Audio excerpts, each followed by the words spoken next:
본 방송에서 제공하는 투자 정보는 투자 판단에 대한 조언입니다. 방송에서 제공하는 주식의 가치, 가격 상승 및 가격 하락에 대해서는 방송사에서 보장하지 않습니다.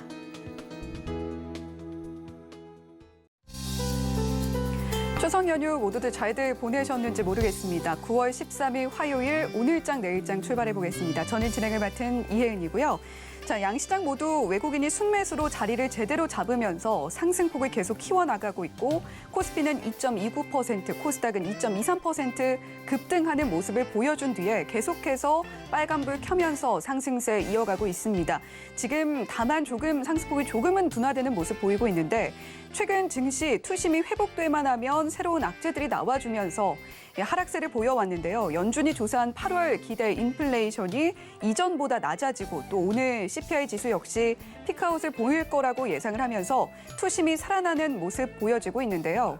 그럼에도 불구하고 9월 증시 여전히 좀 불안정한 상황입니다. 저희 방송과 함께 하시면서 꼼꼼한 투자 전략 세워 나가시길 바라겠습니다. 자, 저희 지금 TV로 송출되고 있는 화면 그대로 유튜브에서도 만나보실 수가 있는데요. 유튜브에 서울경제TV 검색을 해주시면 똑같은 화면 유튜브에서도 만나보실 수가 있습니다. 다양한 이야기 유튜브에 많이 준비가 되어 있으니까요. 서울경제TV 유튜브 채널에도 많은 관심 부탁드리도록 하겠습니다. 자, 그러면 저희 방송과 오늘도 함께 하시면서 꼼꼼한 투자 전략 더 꼼꼼하게 채워나가 보시길 바라겠고요. 자, 본 방송에서 제공해드리는 정보는 투자 판단에 대한 조언일 뿐 해당 종목의 가치와 수익률을 보장하지는 않습니다. 더불어서 서울경제TV, 서울경제신문은 당사의 브랜드입니다. 서울경제증권TV, 서울경제TV 손실복구팀과는 무관하며 기타 유사 명칭에 각별히 유의해 주시길 바란다는 말씀 드리면서 9월 13일 오늘장 내일장 출발해 보겠습니다.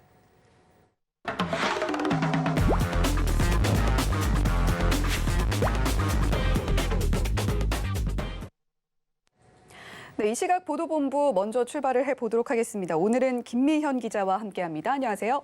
안녕하세요. 네, 기자님 오늘은 어떤 헤드라인 들고 오셨는지 화면으로 한번 만나보고 이야기 나눠보겠습니다.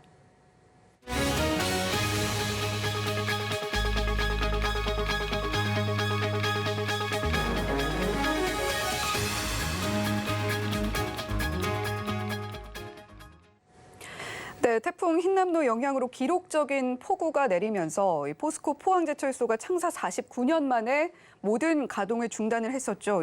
퇴직한 직원까지 동원을 해서 추석 연휴 내내 복구 작업을 했다던데 현재 상황은 좀 어떻습니까? 네, 현재 포스코 포항제철소는 지난 6일부터 가동 중단했던 포항제철소 2, 3, 4고로의 가동을 모두 재개한 상태입니다. 포스코는 지난 10일부터 3고로를 재가동했고 나머지 2, 4고로도 어제부터 정상 가동했습니다. 포스코는 지난주 기록적인 폭우로 포항제철소 인근 하천이 범람해 제철소 상당 지역이 침수됐었는데요. 그 여파로 제철소 내 모든 공장이 정전돼 생산과 출하 등 모든 공장 가동을 일시 중단했었습니다.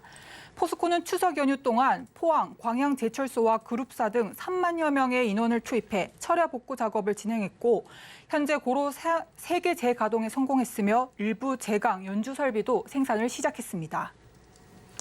네, 지금 이런 상황, 어려운 상황에 좀 처해 있는 것 같은데 고로 정상 가동이 재개돼 다행입니다만 아직 제품 생산은 정상적으로 이루어지기가 좀 어렵다. 또 심지어는 새로 짓는 게 낫지 않겠냐. 이런 이야기까지 나오고 있는 걸로 알고 있는데요. 자, 이 부분도 한번 짚어주시면 좋을 것 같습니다.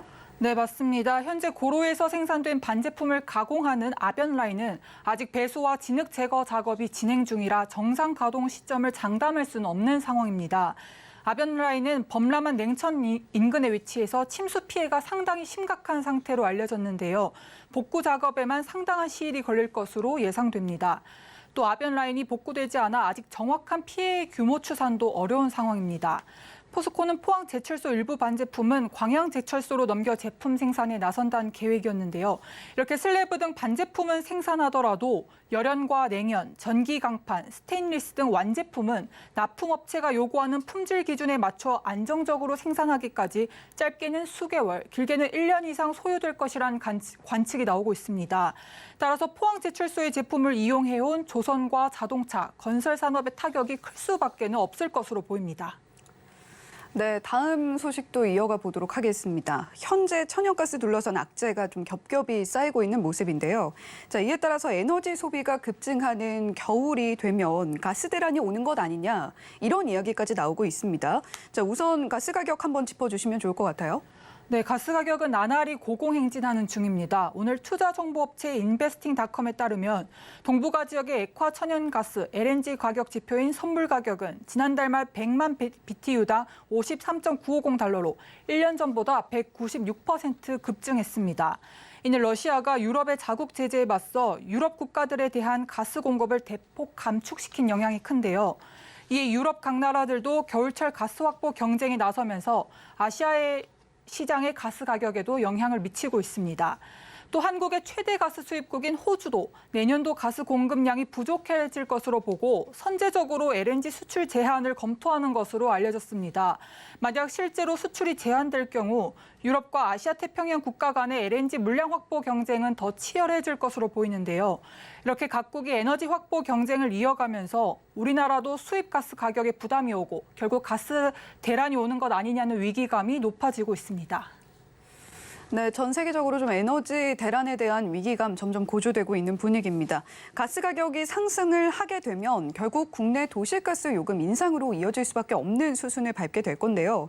자, 우리나라 정부 이에 대해서 어떻게 좀 대응을 하게 될지, 대응 계획은 있는지 좀 궁금합니다.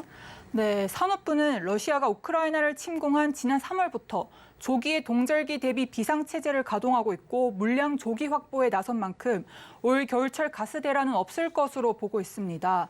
하지만 만약의 사태에 대비해 매주 가스 재고를 점검하는 등 수급 관리를 강화하고 있다는 입장인데요. 산업부는 필요한 경우 민간 LNG 직수입사에 대한 수출입 규모, 시기 등의 조정 명령을 통해 수급 안정화 조치를 취한다는 계획입니다. 또 현물 구매, 해외 지분 투자 물량 도입 등을 통해 필요 물량을 조기에 확보하고 LNG 대신 액화 석유가스, LPG를 일부 공급해 LNG 소비량을 줄일 계획입니다.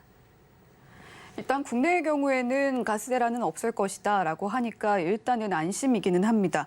자, 그렇다면 마지막 소식으로 좀 넘어가 봐야 될 텐데 종합부동산세, 종부세 체납액이 사상 최대 기록을 썼다. 뭐 이런 뉴스가 나와 있어요. 자, 어떤 상황인가요?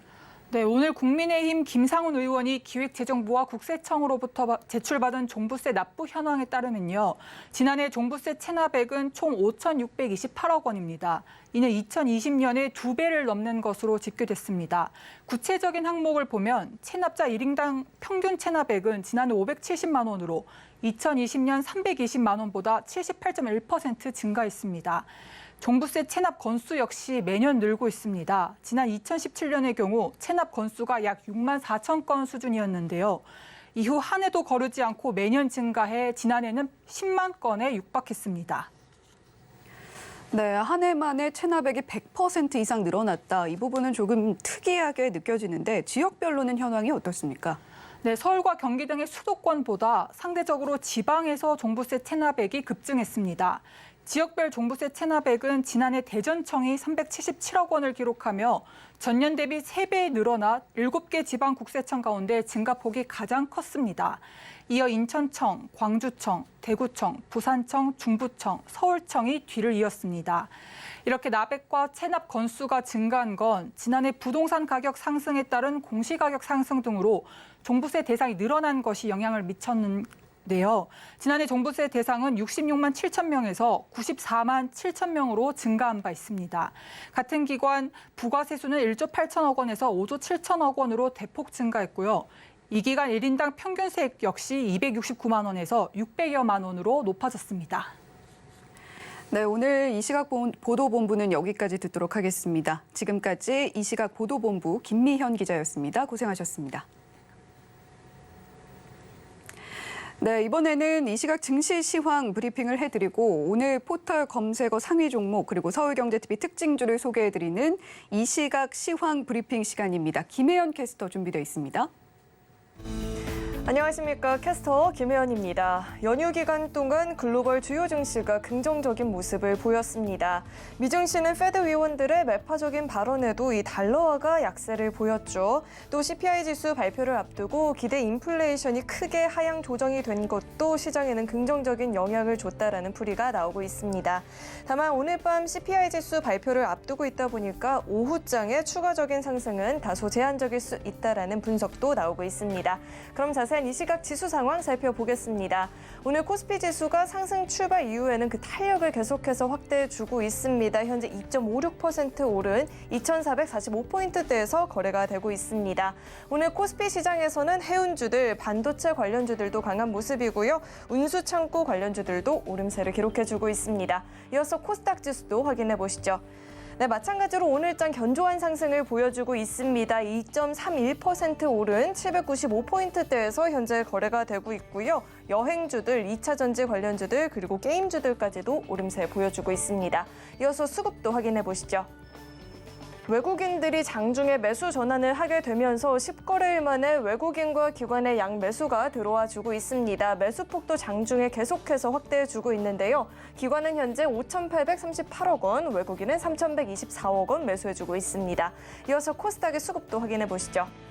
네, 마찬가지로 코스닥에서 외국인들이 장중에 매수 전환을 하게 되면서 2거래일 연속 양매수가 이어지고 있습니다. 기관은 현재 1,780억 원, 외국인은 782억 원 매수 우위 보여집니다. 이어서 오늘장 상승하는 업종 테마 살펴보겠습니다.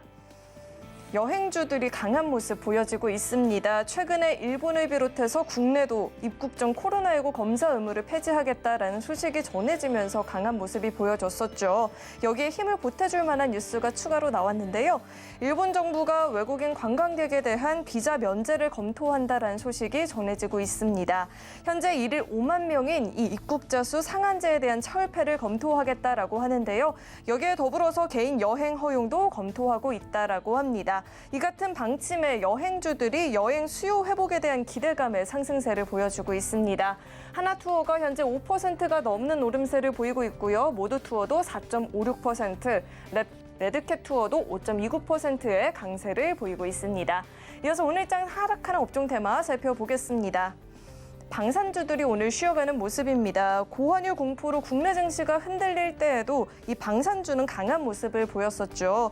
내년에 해외 수주 수혜가 본격적으로 반영이 될 것이란 전망과 또 내년부터 폴란드 전차 인도가 본격화된다라는 이슈까지 더해지면서 기대감의 힘을 받았었는데요. 반면 오늘은 국내 증시가 상승을 보이게 되면서 방산주들의 최근 가파른 이러한 주가 상승세가 되려 부담으로 작용했다라는 풀이가 나오고 있습니다. 한국항공우주는 5%가 넘는 하락세 보여지고 있고요. LIG 넥스원도 8%대, 에이트원도 현재 6%가 넘는 낙폭을 보이고 있습니다. 이어서 증시 탑10 확인해 보겠습니다. 삼성전자와 SK하이닉스는 지난주 디램 현물가의 주간 하락폭 감소와 DXI의 반등으로 인해서 강한 모습이 보여지고 있습니다. 네이버와 카카오도 강한 흐름을 보이고 있고요. 서울경제가 뽑은 특징주도 확인해 보겠습니다. 위세하이텍은 AI 개발 플랫폼 사업이 급성장을 보이게 되면서 올해 최고의 실적이 전망이 되고 있다라고 합니다. 오름세를 보여주고 있고요. 대원화성도 주가 강세를 보이고 있죠. 리비안과 벤츠가 유럽 내 전기 벤 생산을 위해서 손을 잡는다라는 소식이 전해지면서 리비안 관련주인 이 대원화성도 영향을 받고 있습니다. 네, 그럼 먼저 LG이노텍 살펴보도록 하겠습니다. 네, 애플이 경기 침체에도 불구하고 이번에 공개한 아이폰 14 시리즈가 충성 고객들의 지지를 받게 되면서 높은 판매구를 올리고 있다는 소식에 영향을 받고 있습니다. 현재 7%가 넘는 오름세를 보이고 있고요. 36만 2,500원에서 거래되고 있습니다. 다음 살펴볼 종목은 버킷 스튜디오가 있습니다. 오징어 게임이 미국 최고 권위상인 이 에미상에 도전하고 있는 가운데 제작사인 버킷 스튜디오의 주가가 움직이고 있습니다. 오징어 게임은 작품상을 포함해서 총 6개 부문에 현재 후보로 올랐다라고 하죠. 주가 현재 3.75% 오른 2,630원에서 거래되고 있습니다. 마지막으로 3기 살펴보겠습니다. 6거래일 연속 오름세를 이어나가주고 있습니다. 3기는 포르쉐 관련주로 묶이고 있는 종목인데요. 최근에 포르쉐가 IPO에 나설 것이란 소식이 전해지면서 영향을 받고 있습니다. 현재 12%대 급등 보여지고 있습니다. 지금까지 증시 탑10 확인해봤습니다.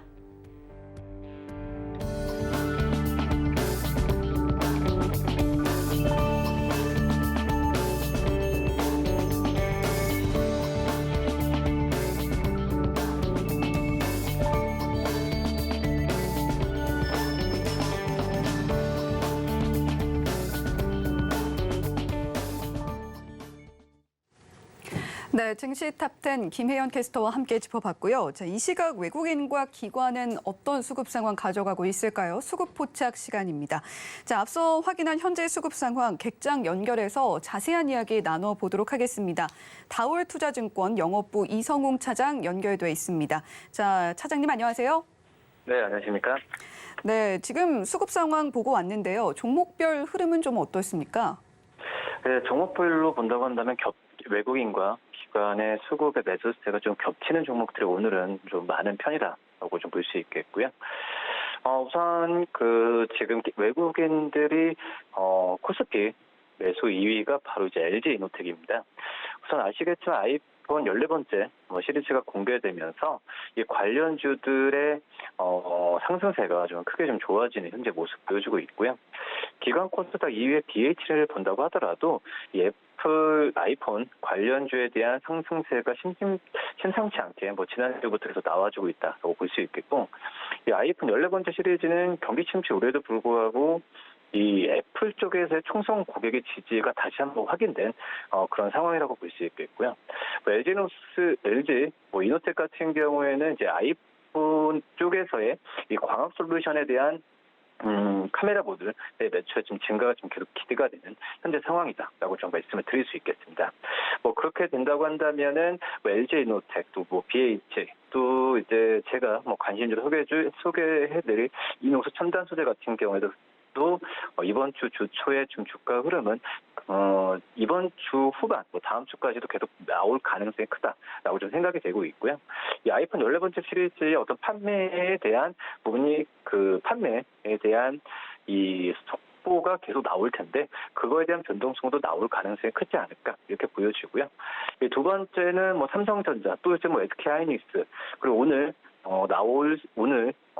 상승세가 좀 크게 나와주는 반도체 장비주, 소재주 전부 다 합쳐진다라고 볼 수 있겠는데 미국 정부가 다음 달 중국에 대한 반도체 장비 수출 규제를 확대할 것이라는 소식에 이 관련주들이 반사이익에 대한 기대감이 큽니다. 특히 삼성전자, SK하이닉스도 전부 포함된다라고 말씀드릴 수 있겠는데 미국 상무부가 이 자국에서 생산된 반도체 재료 장비를 13나노미터 이하 공정에 첨단 반도체를 생산하는 중국 내 공장으로 어떻게 허가 없이 반출할 수 없도록 하는 이 규정을 좀 만들었기 때문에 우리나라 관련 반도체 업체들한테는 이 반사이익이라고 할 수 있겠죠. 어떤 직접적인 이익보다도 반사이익이라고 할 수 있겠는데 이런 이익에 대한 기대감이 점점 커지지 않을까라고 좀 판단되고 있습니다. 그렇기 때문에 오늘 전체적으로 시장이 좋은 가운데서도 이 반도체 업종이 오늘 시장을 올렸다. 이렇게 해도 과언이 아니지 않나 이렇게 판단됩니다. 네, LG 이노텍 아이폰 14 사전 예약 흥행세로 현재 7%가 넘는 상승폭 보이고 있고 또 그동안 다소 지수 흐름과 함께 지지부진한 흐름 보였던 삼성전자도 4분기에는 반등의 가능성 엿보이는 부분이 있다. 특히나 반도체 업종의 약진이 두드러지고 있다. 이렇게 이야기를 해주셨는데 자 그렇다면 차장님께서 포착한 특징주는 어떤 종목입니까? 네, 앞서서 말씀드렸듯이 이녹스 첨단 소재 말씀을 드릴 텐데요. 기간 쪽에서 코스닥 순매수 3위입니다. 우선 지금 고객사를 주로 봤을 때도 점유율 상승 효과가 눈에 띄게 나타나지고 있죠. 분기로 봤을 때도 역대 최대 실적에 대한 기대감이 점점 크다라고 판단되고 있고, 우선 글로벌 TV 쪽은 판매가 둔화되죠. 하지만 대형 OLED 디스플레이 재고가 좀 확대되는 영향을 봤을 때는 제가 본다고 하더라도 이런 여러 가지 악재에 의한 어떤 주가의 흐름은 안 좋을 수는 있겠지만 지금 현재 매크로 환경 같은 경우에는 오히려 이런 악재 부분이 이 역으로 봤을 때는 수혜가 될 수도 있다라는 생각이 되는데 우선 OLED 쪽 디스플레이 출하량은 기존 대비 좀 하락했지만 말씀드렸듯이 이게 고객사의 점유율 상승 효과가 나온다는 부분입니다. 그렇기 때문에 마진 부분 같은 경우는 제가 본다고 하더라도 높아질 가능성이 굉장히 좀 크다라고 좀 생각이 되고 있고요. 우선 3분기 영업이익 같은 경우에는 못해도 320억 이상은 나올 가능성이 크다라고 좀 생각이 되고 있고 지금 현재 이런 시장 점유율이 높아지는 부분이 이녹스 첨단 소재가 단순 어떤 그 시장의 전망이 안 좋다는 것보다도 이런 상황에서 이 OLED 공정 소재 매출에 대한 부분에 있어서 가변화를 지금 꾀하고 있다는 점에서 봤을 때 이런 시장 점유율 높아진 상황에서의 향후에 기대되는 창출 효과는 굉장히 좀 크지 않을까라고 좀 생각이 되고 있고, 또 이제 중장기적으로 봤을 때도 최근 글로벌 업체들이 활발하게 이런 OLED, 특히 XR용 쪽 이 새로운 그런 사업 부분 쪽에서의 OLED 쪽에서 진출이 활발해진다는 점에서 봤을 때 이런 부분은 긍정적인 요소가 되지 않을까라고 좀 생각이 되고 있습니다. 그렇기 때문에 지금 현재 가격도 저는 충분히 매력이 있지 않나 판단되고요. 매수가는 36,000원, 목표가는 39,000원, 손절가 32,000원 말씀드립니다. 네, 이성웅 차장이 포착한 오늘의 특징주 이녹스 첨단 소재까지 이야기 들어봤고요. 지금까지 다올투자증권 영업부 이성웅 차장이었습니다. 네, 오늘 시장을 주도하는 업종과 이슈에 대해서 심층 분석해 보는 시간으로 이어가 보도록 하겠습니다. 마켓 로드맵인데요. 메리츠증권 강남센터의 황혜수 차장 연결돼 있습니다. 네, 차장님 안녕하세요. 네, 안녕하세요. 네, 지금 태풍 흰남노의 여파로 국내 철강주의 변동폭이 확대하고 있는 상황입니다. 포스코 포항제철소 용광로 3기가 작동 중지되는 초유의 사태가 벌어진 상황이기도 한데 지금 철강 제품의 가격을 촉발시키고 있습니다. 핵심 이슈 그리고 주요 철강 관련주 오늘장 흐름도 함께 전해주시죠. 그렇습니다. 태풍 흰남도 영향으로 포항 지역의 철강 클러스터에 침수 피해가 발생하면서 일부 업체의 생산 설비가 가동 중단되고 복구 작업이 진행되고 있다라고 보도가 있었는데요. 포항 지역에는 포스코의 포항제철소, 현대제철과 동국제강의 포항 공장이 위치하고 있고, 포스코의 포항제철소에서는 고로와 판재, 현대제철과 동국제강의 포항 공장에서는 철근과 형광을 생산하는 설비들을 보유하고 있는 상황입니다. 이런 그 침수 피해 소식이 발표된 이후에 다른 아시아 철강 업체들은 주가가 어떠히 수혜를 볼 수 있다라는 기대감에 상승하는 모습이 보여줬었는데요. 흰남도 피해가 확인됐었던 날 아시아 철강주는 일본제철 같은 경우는 1.6% 정도 상승하는 모습이 보여줬고, 바오스틸 같은 경우는 0.37% 강보합으로 마감하는 모습이 보여줬습니다. 최근에 방금 오늘자 나온 그 언론 보도를 통해서는 일부 복구 그 시설 피해가 어느 정도 복구가 완료가 됐고 재가동에 대한 날짜까지 나오고 있는 상황인데요. 흰남도에 대한 어떤 피해로 어느 정도 단기적인 이슈는 불가피할 것으로 전망이 되고 있지만 확대 해석하기에는 아직은 조금 이른감이 있는 상황이다라고 이 정도로 보시면 될 것 같습니다. 네, 단기적인 영향은 불가피해 보인다 이렇게 이야기를 해주셨는데 일단 포스코 포항제철소의 침수 피해로 정상화에는 어느 정도 시일이 걸릴 걸로 예상이 되고 있습니다. 자, 이번 침수 사태로 포스코 계열사들 주가 흐름은 어떤지도 궁금한데 한번 정리를 좀 해주시죠.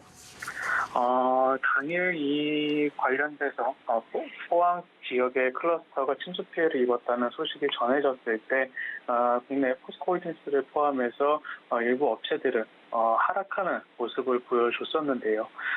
다만 말씀드린 대로 이런 피해 규모가 아직까지 확산은 되고 있지 않은 상황이지만 그게 크지 않을 것이다라는 전망이 일부 증권사를 통해서 나타나기 시작하면서 관련 계열사들의 주가는 오늘 같은 경우 물론 시장의 큰 폭의 상승의 영향도 있겠지만 안정적인 주가 흐름이 연출되고 있다고 보시면 될 것 같습니다.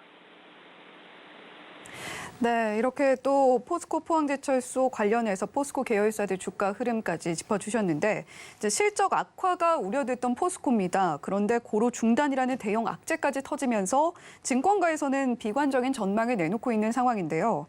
자, 고로 중단 피해가 수천억에 달할 전망이다라는 기사가 쏟아지고 있는 상황인데 남은 하반기에 포스코 실적 그리고 주가는 어떤 향방 이어갈 거라고 보고 계신지 궁금합니다. 자, 증권가의 전망치들과 함께 자세하게 좀 살펴주시죠. 우선 포스코의 어떤 그 정확한 피해 규모는 나와 있지 않은 상황이고요. 일부 언론과 증권사를 통해서 수천억 규모의 피해가 예상된다라고 하는 것은 아직까지 가시화되고 합감되지 않은 숫자이기 때문에 조금 과한 부분이 있다라고 우선적으로 말씀을 드리겠습니다. 포스코 같은 경우는 그 이번 침수로 가장 피해를 본 것이 아변라인이다라고 말씀드릴 수가 있겠는데 대부분의 지하시설물이 침수되면서 지하시설 복구가 마무리가 돼야 정확한 피해 규모가 추산이 될 것으로 전망이 되고 있다라고 말씀드릴 수가 있겠습니다.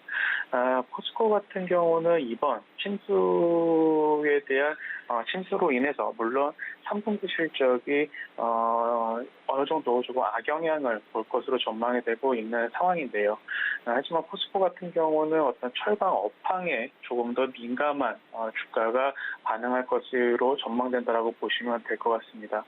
3분기 포스코 홀딩스의 가이던스 같은 경우는 매출액이 23.6조 원, 영업이익은 1.6조 원을 기록할 것으로 전망이 되는데요. 영업이익을 기준으로 봤을 때는 작년 대비 약 48% 하회하는 실적이 예상이 되고 있는 상황이고 분기별로는 2분기보다 24% 하회할 것으로 전망이 되고 있는 3분기 실적입니다. 이는 그 포스코홀딩스의 그 펀더멘탈적인 문제가 아니라 철강 산업 자체가 5월부터 약세를 보이고 있는 상황이고 특히 그 아시아 철강 업황, 특히 중국향 철강석의 가격이 계속해서 하락하는 모습을 보여주면서 이로 인해 3분기 실적도 좋지 않을 것이다라는 증권가의 가이던스가 나오고 있는 상황인데요. 하지만 최근 들어서 철강석 선물 가격이 반등세가 나타나고 있고 또한 그 가장 민감도가 높은 중국 철강 시장을 봤을 때 그동안에 가팔랐었던 달러 강세가 진정이 되고 있는 상황 그리고 이에 따른 원자재 시장에 대한 압박이 완화되면서 철강 선물 가격이 반등하고 있다는 점을 감안했을 때는 이번 포스코홀딩스 같은 경우 그리고 철강 업체들 같은 경우 이런 포항 지역 침수 피해로 인한 가동 중단에 따른 주가 악화를 조금 더 업황이 악화될 것이다라는 우려감보다는 철강 가격이 상승함에 따라서 업황 자체가 조금씩 개선될 수 있을 것이라는 기대감이 오히려 주가에 긍정적인 영향을 미칠 수 있다 이렇게 말씀드릴 수가 있겠고요. 철강 산업이 보통 그 기초적인 산업의 제반 산업임을 감안했을 때는 근본적으로는 경기 둔화에 대한 우려감이 완화됐을 때 그리고 이에 따라 철강 수요가 증가했을 때는 조금 더 주가 탄력도가 높게 나타날 수 있다 이렇게 말씀드릴 수 있겠습니다. 네, 5월부터 아시아 철강 업황이 좀 약세를 보여왔기 때문에 추가적인 악화는 제한될 걸로 예상을 하고 있다 이렇게 이야기를 해주셨고 또 가격 상승으로 점차 나아질 것에 대한 기대감이 있는 상황이다라는 이야기도 해주셨습니다. 또 특히나 경기 둔화 여파 그리고 앞으로의 철강 가격 부분에 대한 체크도 함께 해야겠다라는 이야기 해주셨는데 자, 지금 포스코 포항제철소가 완전 복구의 난항을 이어가면서 산업계 역시 좀 비상이 걸렸습니다. 자동차, 건설, 이런 전반적인 부분에 파장이 미칠 영향인데 자, 핵심 섹터 주가에는 어떤 요인으로 작용하게 될지 주목해야 될 종목들도 함께 짚어주시면 좋겠습니다. 물론 포스코와 다른 여타 업체들에서 포항 클러스터에서 국내 철강 관련된 재료가 생산되는 양이 30% 가까이 되기 때문에 영향이 없다고는 말씀드리기 힘들겠지만 말씀드린 대로 그 영향이 굉장히 단기적이고 전반적인 산업으로 확장되기에는 그 규모가 굉장히 미비하기 때문에 어떤 일부 언론 보도에 따라서 굉장히 크게 산업 전반이 휘청거릴 정도로 리스크가 발생했다라고 보기에는 어려운 상황이다라는 점을 다시 한번 말씀드리겠고요. 국내 자동차나 건설업종에 대해서 건설업종은 그동안 원자재 가격 상승성으로 인해서 국내 쪽에서는 계속해서 좋지 않은 실적과 실적 둔화 우려감이 있는 상황입니다. 이번 그 침수로 인해서 또 한 번 철강 가격이 상승할 가능성도 있는 상황이지만 그 상승폭은 굉장히 제한적일 것으로 전망이 되고 있고요. 말씀드린 대로 이런 침수로 인해서 어떤 건설업종이 둔화될 것이다라는 우려감은 조금은 과한 부분이 있다라는 점을 말씀을 드리겠습니다. 따라서 현재 건설업종 같은 경우에서는 대부분의 그 건설업종 내 종목들이 국내 매출이 높은 기업들 위주로 그 국내 주택 사업의 노출도가 많은 기업들 위주로 주가 약세가 계속해서 보여지고 있는데요. 해외 사업 부분의 노출이 높은 종목들 위주로 이익 성장세가 나타날 수 있다는 점을 감안하시면서 건설업종을 대응하시는 것이 좋을 것 같고 완성차 업황 같은 경우도 물론 말씀해 주신 대로 이번 침수 피해로 인해서 영향이 없을 수는 없지만 이렇게 큰 영향을 미칠 정도로 가격 상승이 큰 폭으로 나타날 정도는 아니다라는 점을 말씀드릴 수가 있겠고, 완성차 업체들의 어떤 주가 상승 모멘텀이라고 할 수 있는 부분은 물론 내수 시장도 중요하지만 해외 수출 그리고 해외 사업 부분이기 때문에 이런 해외 사업 부분에 그렇게 큰 영향을 미치지 않을 것으로 전망되는 만큼 타 업종에 어떤 영향을 미칠 정도의 악재는 아니다, 이렇게 말씀을 드리겠습니다. 네, 일단은 단기적으로 영향을 미칠 부분이다라는 부분에서는 계속해서 이야기를 해주시고 계신 부분이고, 산업 전반에 대해서도 미치는 영향은 미미할 것이다. 자, 그리고 흰남노에 이어서 앞으로 한반도에 영향을 줄 걸로 예상이 됐던 태풍들도 비껴갈 걸로 전망이 되면서 추가적인 피해는 조금 걱정을 크게 하지는 않아도 될 것 같다라는 부분들이 있습니다. 자, 특히 이번 사태로 현대제철, 동국제강, 그리고 KG스틸 이렇게 상승폭을 키워나갔는데, 현 구간의 주가 평가 그리고 공략이 유효한 탑픽 종목에 대한 투자 전략도 함께 전해주시면 좋겠습니다. 일부 포스코를 제외한 말씀해주신 업체들의 주가 상승이 오늘 돋보이는 상황인데요. 말씀드린 대로 중국 철강석 가격이 상승하고 있는 부분, 그리고 이번 태풍 피해로 인해서 또 한 번의 어떤 가격 상승이 나타날 수 있을 것이라는 기대감이 현재의 주가 상승을 부추기고 있는 모습이다라고 말씀드릴 수가 있겠는데요. 그 종목들 중에서는 현대제철을 가장 향후 장기적인 측면에서 봤을 때 높은 주가 상승도 기대해 볼 수 있다라고 말씀드릴 수가 있겠습니다.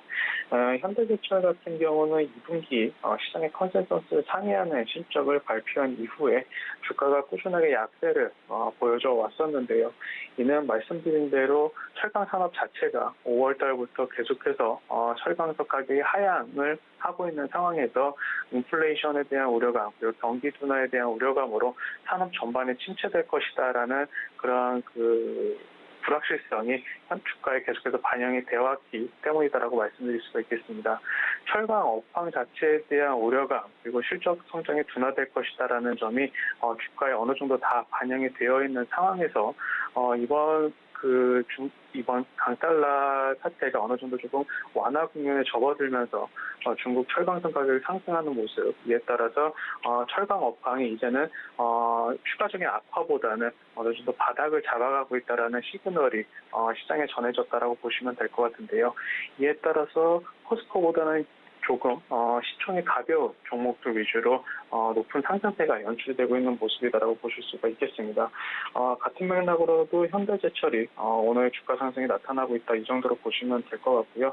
현대제철 같은 경우는 역시 2분기에 이어서 3분기는 실적이 둔화될 것으로 전망이 되고 있지만, 이는 주가에 어느 정도 다 반영이 되어 있는 상황이다라고 말씀드릴 수가 있겠고, 이익 감소에 대한 우려감도 주가에 반영이 되면서 이제는 가격 매력도가 굉장히 높은 상황, 특히 철강 업황이 개선될 것이다라는 긍정적인 소식에 주가가 탄력적으로 움직일 수 있는 가격대까지 내려와 있기 때문에 철강 업황이 어느 정도 조금 바닥을 잡고 턴어라운드 하려는 모습이 조금이라도 나타나게 된다면 현대제철 같은 경우 주가 상승 탄력도가 높을 수 있는 철강 업체다, 이렇게 말씀을 드리겠습니다. 네, 주요 철강 관련주들의 변동폭이 계속해서 커지고 있는 상황에서 자, 현대제철 황혜수 차장님의 탑픽 종목으로 들어봤습니다. 자, 지금까지 마켓로드맵 메리츠증권 강남센터의 황혜수 차장과 함께했습니다. 오늘 말씀 감사합니다. 감사합니다.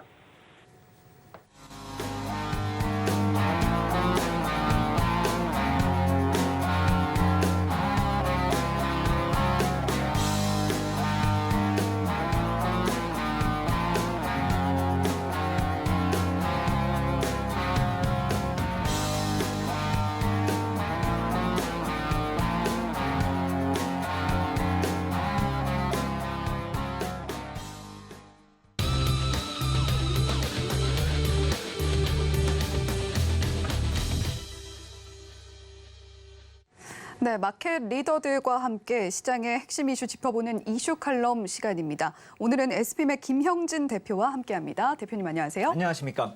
네, 자, 우리 연휴 기간 중에 해외 증시는 반등을 했고 혹시나 이 반등세에 우리는 합류를 하지 못하는 게 아닌가 좀 걱정하는 부분도 있었는데 일단 지금까지는 잘 가고 있습니다. 자, 이제 시장이 좀 안정됐다 이렇게 봐도 될까요? 네, 지금 선물 기준으로 한 9포인트 정도 올라 있는 시세잖아요. 저도 연휴 때 계산기 두들겨 보니까 이 정도 되면 어느 정도 반영이 되는 게 아닌가 좀 두 자릿수까지 가진 좀 힘들지 않을까라고 생각을 했는데 이 정도만 해도 사실 감지덕지입니다. 미국 오르는 거 정도로만 우리가 올라도 사실 크게 무리가 없는 것이고 한 가지 또 이제 걱정을 하시는 분들이 많으실 거예요. 왜냐하면은 오늘 밤에 이제 소비자 지표 나오잖아요. 물가지수. 그리고 또 다음 주에 또 FOMC 회의가 있고 그런데 잭슨홀 미팅 때도 거의 비슷한 양상이었습니다. 이렇게 선반영 돼가지고 이제 올랐는데 막상 이벤트 때는 무너져 버리는 그런 모습을 겪었기 때문에 투자자분들이 아마 그런 생각들을 하실 겁니다. 한 번 속지 두 번 속냐. 그래가지고 이번에 오를 땐 확실히 한번 팔아보자. 아니면 지금 뭐 매스컴에서 SQQQ 하는 그런 종목 많이 수익 났다라고 소확개미들 수익 많이 났다고 또 그렇게들 매스컴에서 얘기들을 하고 있는데 그쪽으로 진입해야 되는 거 아니냐 이런 생각들을 하시는 분들도 있고 고민이 아주 많은 상승이다 이렇게 보셔야 될 것 같습니다. 그래서 오늘은 이 상승을 어떻게 봐야 되느냐 우리가 조심해야 될 건 또 뭐가 있고 감안해야 될 게 뭐가 있는지 그렇게 좀 몇 가지를 좀 짚어보려고 내용을 정리해 봤습니다. 그래서 가장 중요한 건 지금 금리 쪽은 우리가 항상 좀 옆에서 봐야 되는 그런 모습이기 때문에 제가 이 국채금리는 올 때마다 이 차이점을 계속 말씀을 드리는 그런 표입니다. 그래서 이쪽을 보시면은 지금 하단 쪽으로 계속 내려오고 있는 이런 모습이기 때문에 국채 시장이 안정됐다고 볼 수가 없는 상황입니다. 그런데 잘 생각해 보시면 이 하단에 제가 이 점선 쪽으로 한 번 정도는 근접할 것이다 이렇게 계속 말씀을 드리고 있는데 여기 금리가 3.5% 레벨입니다. 그렇다면은 이번에 75bp 금리 인상을 했다라고 쳐도 이제 기준금리가 300에서 325이기 때문에 이 즈음 해가지고 멈추는 게 거의 맞다라고 볼 수가 있는 것이고요. 그리고 향후에 만약에 점도표 같은 시세에서 뭐 4%까지 진행이 될 것이다 하면은 연말까지 이걸 깨고 내려가서 추가적으로 이 하락만큼이 더 진행이 될 수가 있다라는 말씀을 드린 것이고 이 붉은색 점선을 하회하는 때 그때가 채권 매수 기회가 될 것이다라고 말씀을 드렸는데 아직은 그 상황이 오지 않고 있고 또 하나 우리가 잘 생각해 봐야 될 것은 4% 금리가 꼭지점이다 이렇게 생각이 된다면은 여기를 깨고 간다 할지언정 아주 짧은 시간 안에 다시 회복을 하고 저점을 회복하면서 채권 시장이 오히려 안정이 될 수가 있는 그런 상황이라고 볼 수가 있습니다. 그렇기 때문에 지금 아직 그런 것들이 정해져 있지 않은 상황에서 진행되고 있기 때문에 국채 시장이 안정됐다 이렇게 볼 수가 없는 상황이다 이 말씀을 드리는 것입니다. 그래서 전체적인 자산 시장이 안정이 되려면은 지금은 금리 쪽을 볼 수밖에 없고 그렇다면 국채 선물 쪽에 안정되는 흐름을 우리가 좀 확인할 필요가 있기 때문에 이 말씀을 계속 드리는 것이다 이렇게 보시면 되겠고 한 가지 참고적으로 이 10년물 국채 입찰이 오늘 새벽에 마무리가 됐습니다. 그래서 이번 달 거가 이제 3년물, 10년물이 오늘이고 30년물이 이제 내일 새벽이란 말입니다. 근데 이제 입찰 결과를 보면은 이 응찰률이 그다지 지난번보다, 그러니까 지난 7월물보다 이렇게 놓고 봤을 때 좀 안 좋게, 그러니까 수요가 좀 약하게 나타나는 모습입니다. 그렇기 때문에 국채 시장 쪽에서는 아직도 미심쩍하는 그런 상황이다. 그것이 연속되고 있다. 이렇게 보시면 될 것 같습니다. 그거하고 연동해서 한번 생각을 해보신다면 이 패드워치 툴에서 나온 그 표를 한번 보시면은 이것이 지난 주말에 최고점을 찍었습니다. 이 맨 아래쪽에 주홍색으로 나타나는 이 구간이 400에서 425bp인데 이게 최고점을 옆에 이런 높이가 없잖아요. 최고점을 찍었기 때문에 이제부터는 400bp를 반영하기 시작했다. 그게 이제 목표 금리가 되는 것이죠. 내년 3월 기준으로요. 그렇다면은 아까 말씀드린 그런 국채 금리가 내년 3월까지도 서서히 내려갈 수가 있다. 하락할 수가 있다. 이렇게 볼 수가 있는 것이죠. 아니면은 이번에 점도표 FOMC 회의에서 400에서 425bp를 찍어준다라고 했을 때 그 시세가 급하게 반영이 된다라고 한다면은 빨리 바닥을 만들 수도 있겠죠. 지금은 그러한 모습들이 아직 정리가 되지 않은 기간이기 때문에 지금의 주식시장만의 상승에 대해서는 약간 좀 미심쩍을 수가 있는 것이고 좀 지켜볼 필요가 있다라고 생각이 되고 국채 시장의 안정이 더 급선무된다 이 말씀을 드려야 될 테고 지금 그렇다 해서 여기서 반전이 될 것이다라고 해서 숏 배팅을 하는 거 역시 마찬가지로 좀 무리수를 들 수 있는 상황이라는 점 확인해야 될 것이 좀 여러 가지가 있다라는 점 생각해 볼 필요가 있어 보인다 이렇게 말씀을 드리겠습니다. 네, 상승이 나온다고 해도 그렇게 안심을 할 수만은 없는 상황이 계속해서 이어지고 있습니다. 일단은 국채 시장이 안정이 되는 것이 우선이다라는 이야기 해주셨고요. 자, 오늘 밤에는 또 CPI 지수 공개가 되는데 이번에도 시장에 큰 영향을 주지 않을까 하는 부분들이 좀 우려스럽습니다. 시장 영향 미리 좀 예상을 해볼 수 있을까요? 네, 그래서 한번 생각을 해보려고 이제 8월 수출입 물가는 이번에 CPI 오늘 밤이죠 나오고 다음 주에 이제 8월 수출입 물가가 나올 거예요. 네. 이번 주 중반이가 그래요. 근데 미리 알 수는 없는 거 아닙니까? 그래서 한번 짐작이라도 해보려고 7월 수출입 물가를 보고 난 다음에 그거 이후로 과연 물가들이 어떻게 변했는지를 생각을 해본다면 8월 수출입 물가를 짐작은 할 수가 있고요. 그리고 시장에서 왜 안도랠리가 나올 수 있는 상황인지도 우리가 좀 체크를 해볼 수가 있겠죠. 그래서 7월 수출입 물가를 보면은 이 위에 게 이제 수출 단가고요. 미국의 수출 단가예요. 우리 거 아닙니다. 이 빨간색 아래쪽이 수입 물가랍니다. 두 개 다 동시에 7월에 꺾였기 때문에 사람들이 좋아했었고 이것도 또 하나의 상승 요인이 됐던 게 사실입니다. 그런데 8월은 어떻게 됐을까를 곰곰이 생각해 보면은 이 이후로 농산물이나 에너지 쪽의 시세가 계속 하락세를 유지했단 말입니다. 그렇다라고 본다면은 7월 이런 수출입 물가에서 주도적으로 물가를 끌어내렸던 것이 그러한 에너지와 식품이었다는 점을 감안한다면 8월의 수출입 물가 역시 마찬가지로 하락세로 좀 이어질 가능성이 크다 이렇게 볼 수가 있는 것이죠. 시장에서는 아마도 이런 점들이 반영이 되고 있다라고 생각이 됩니다. 그렇기 때문에 CPI 지수 쪽이나 수출입 물가 쪽이 나오는 그런 예상치를 생각을 해볼 때는 좀 긍정적으로 우리가 생각해 볼 수가 있다라는 것이죠. 특히나 에너지하고 식품 제외한 것도 이 7월부터 꺾이기 시작했다라는 것이죠. 그러니까 전반적으로 꺾였는데 에너지하고 식품 쪽이 주도적으로 꺾여져 내려가고 있다라는 것입니다. 그래서 나머지 부분이 만약에 이번 달에는 좀 버티는, 그러니까 오히려 물가가 잘 안 꺾이는 그런 모습이 나타나더라도 에너지나 식품 쪽이 또 하락을 할 것이기 때문에 전체적으로는 좀 하락할 공산이 크다 이렇게 볼 수가 있는 것이고 그것을 뒷받침하는 자료가 미국의 유류 가격이 지속적으로 하락하고 있다는 그 점을 보면 되겠습니다. 이 7월 13일에 정점을 친 이후에 이쪽 디젤 쪽은 최근에 좀 약간 반등을 보였지만 전체적인 유류 가격은 계속 하락을 하고 있습니다. 이것이 만약에 반영이 된다라고 한다면은 CPI 지수 쪽으로 긍정적인 영향이 간다 이렇게 볼 수가 있겠죠. 그렇기 때문에 이러한 수치적으로 확인할 수 있는 백데이터들이 이번 CPI 지수 쪽에 좀 긍정적인 결과가 나오지 않을까 이렇게 생각을 할 수 있게끔 유도가 되는 그런 상황이고 지금 그것이 이제 반영이 되고 있다. 오늘까지도 반영이 되고 있다라고 생각이 됩니다. 그렇기 때문에 한 가지 걱정거리는 이러한 것들이 만약에 시장에 다 반영이 돼서 지금 상승을 하고 있다라고 한다면 오늘 CPI 지수 나온다 하면은 또 단기적으로 꺾여버리는 모습이 나타나지 않을까. 그것도 좀 걱정할 필요가 있는 것이죠. 그래서 선반영되는 측면이 분명히 있다라는 점 말씀을 드리겠는데 여기서 제가 SQQ 그 사전 말씀은 아니라는 점 다시 한번 말씀을 드리겠고 지금 이렇게 한번 반영이 되는 꺾인 물가는 다시 돌이켜 세우려면 상당한 물리적인 반전이 있어야 됩니다. 이렇게 내려가는 것이 갑자기 꺾이는 경우는 거의 없습니다. 그렇기 때문에 이제부터는 숏 배팅을 한다라기보다는 반락시에 저점 매수를 노리는 것이 오히려 좀 정석적이지 않을까라는 생각이 들고요.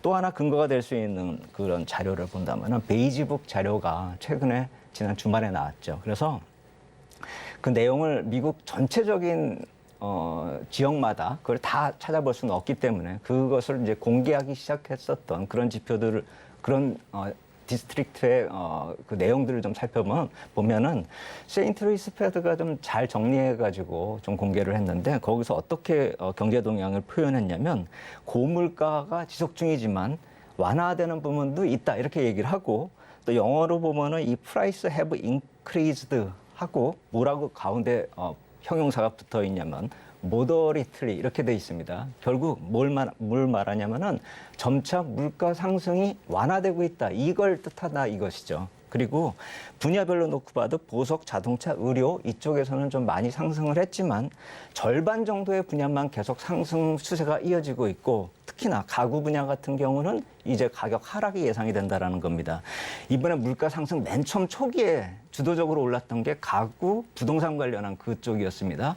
그렇다라고 본다면 이쪽이 하락으로 돌아서고 있다는 점 우리가 좀 주목할 필요가 있는 것이고 아까 초반에 말씀드렸었던 수출입 물가 그리고 유류 가격, 이 베이지북 모두 다 종합적으로 한번 생각을 해본다면은 CPI 쪽에서 나쁜 그런 내용이 나올 가능성이 별로 크지가 않고 이번에 설사 예상을 벗어나는 나쁜 내용이 나온다 하더라도 그것이 이어질 가능성 별로 크지 않다라는 점으로 우리가 좀 이해할 수 있겠다 이렇게 생각이 됩니다.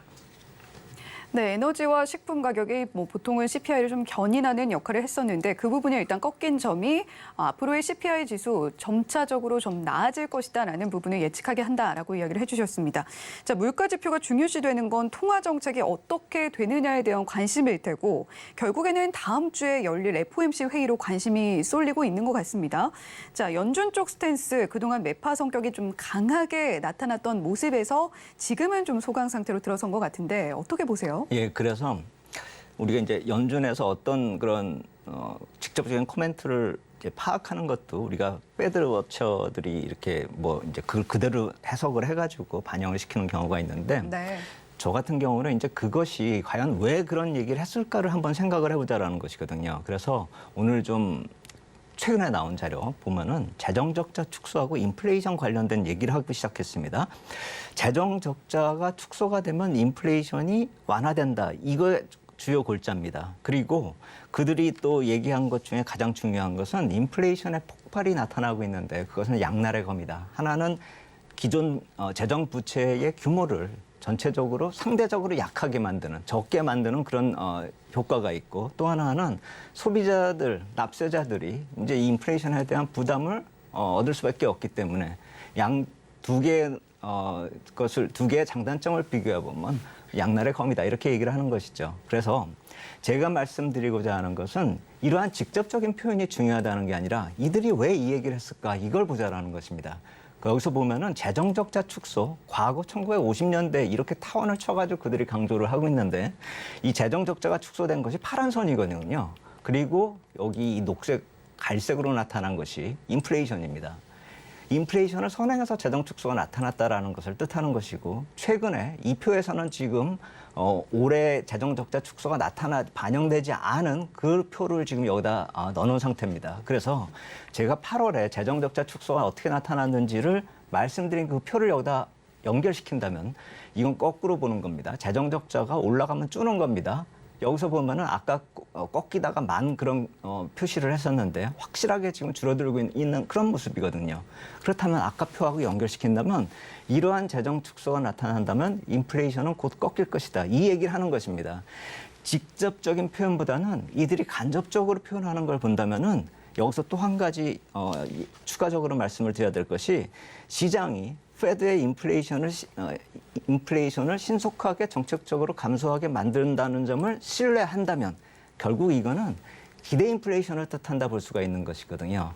어제 기대 인플레이션 꺾였다고 아까 앵커님 말씀하셨잖아요. 네. 기대 인플레이션이 꺾인다. 그러니까 신속하게 감소할 것이다 라고 한다면은 장기 금리 너무 많이 상승하지 않을 것이다 이렇게 얘기했거든요. 결국 기대 인플레이션이 꺾였다라는 점을 감안한다면은 이번에 연준 쪽에서 페드 쪽에서 나는 그런 장기 인플레이션 금리가 예상보다 완화될 가능성도 있다라는 것이죠. 그 점을 감안한다면은 전체적으로 놓고 봤을 때 이번에 그러니까 오늘 밤에 설사 안 좋은 모습이 나타나더라도 다음 달엔 좋아질 것이고 오늘이 안 좋아도 다음 주 FOMC 회의 쪽에서는 나쁜 결과보다는 긍정적인 결과가 나타날 수 있다라는 점에서 시장 볼 필요 있겠다 이렇게 말씀을 드리겠습니다.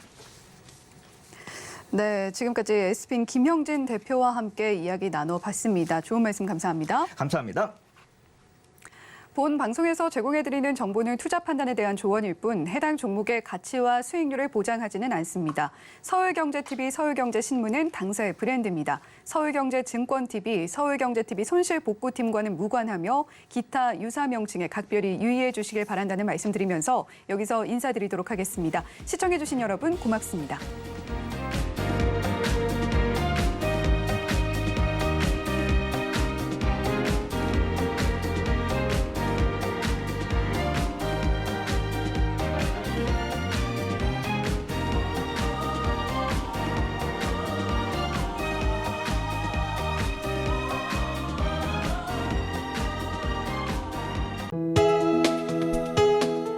본 방송에서 제공하는 투자 정보는 투자 판단에 대한 조언입니다.